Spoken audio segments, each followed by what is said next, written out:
مغرب کے فرض اور سنت وغیرہ ادا کرنے کے بعد 6 رکعت نفل اس طرح سے ادا کریں کہ ہر دو رکعت کے بعد سلام پھیریں۔ الحمد للہ رب العالمین والصلاة والسلام علی سید المرسلین، اما بعد فاعوذ باللہ من الشیطان الرجیم، بسم اللہ الرحمن الرحیم۔ السلام علیکم ورحمۃ اللہ وبرکاتہ۔ جیسا کہ شبان المعظم کی 15 شبان کو بہت ہی زیادہ فضیلت حاصل ہے، اس رات اللہ تبارک و تعالیٰ اپنی خاص تجلی فرماتا ہے اور استغفار یعنی توبہ کرنے والوں کو بخش دیتا ہے اور رحمت طلب کرنے والوں پر رحم فرماتا ہے۔ تو ہمیں چاہیے کہ زیادہ سے زیادہ جیسا کہ شبان المعظم کی 15 شبان کو بہت زیادہ فضیلت حاصل ہے، ام المومنین حضرت سیدتنا عائشہ صدیقہ رضی اللہ تعالیٰ عنہ سے روایت ہے کہ تاجدار مدینہ صلی اللہ علیہ وآلہ وسلم نے فرمایا، اللہ عز و جل شبان کی 15ویں شب میں خاص تجلی فرماتا ہے، استغفار یعنی توبہ کرنے والوں کو بخش دیتا ہے اور رحمت کے طلبگاروں پر اپنا خاص رحم فرماتا ہے۔ تو ہمیں چاہیے کہ ہم اس رات عبادت کا خصوصی طور پر اہتمام کریں اور اپنی بخشش کروائیں۔ عصر کی نماز سے ہی اپنے معمولات عبادت کا آغاز کر لیں۔ عصر کی نماز کے بعد زیادہ سے زیادہ استغفار کریں اور درود و سلام کے ہدیے پیش کریں۔ ہو سکے تو اعتکاف کی نیت سے مغرب کی نماز تک اسی طرح عبادت میں مشغول رہیں اور اگر ہو سکے تو اس دن روزہ بھی رکھ لیں۔ مغرب کی نماز سے فارغ ہونے کے بعد یعنی مغرب کے فرض اور سنت وغیرہ کے بعد 6 رکعت خصوصی نوافل کا خصوصی طور پر اہتمام کریں، کیونکہ یہ معمولات اولیاء کرام رحمہ اللہ تعالی سے ہے۔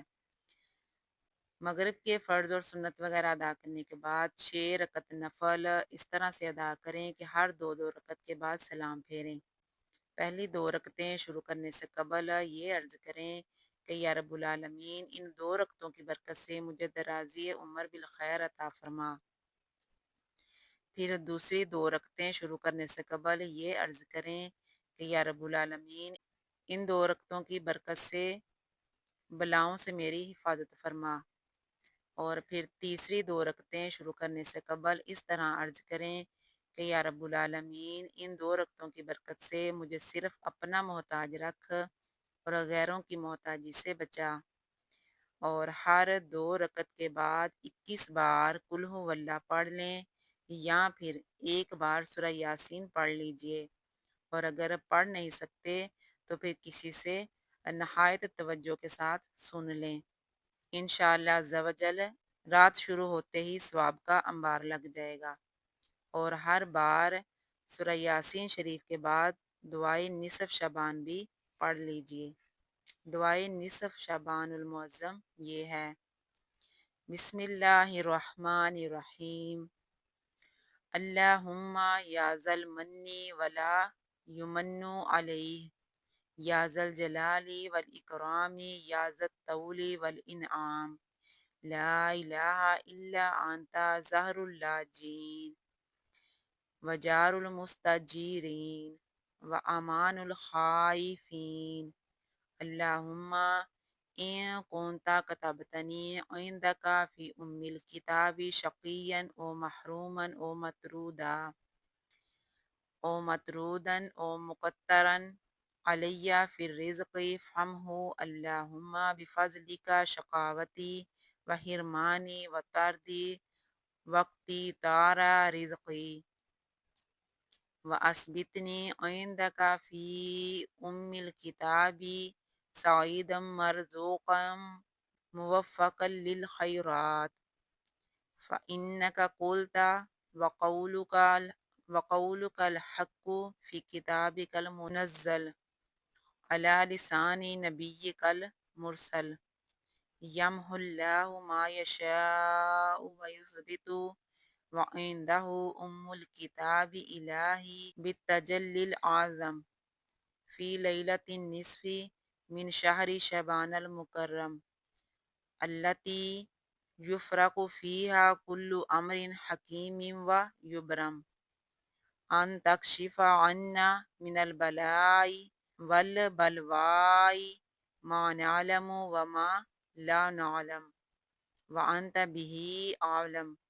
انك انت العز الاکرم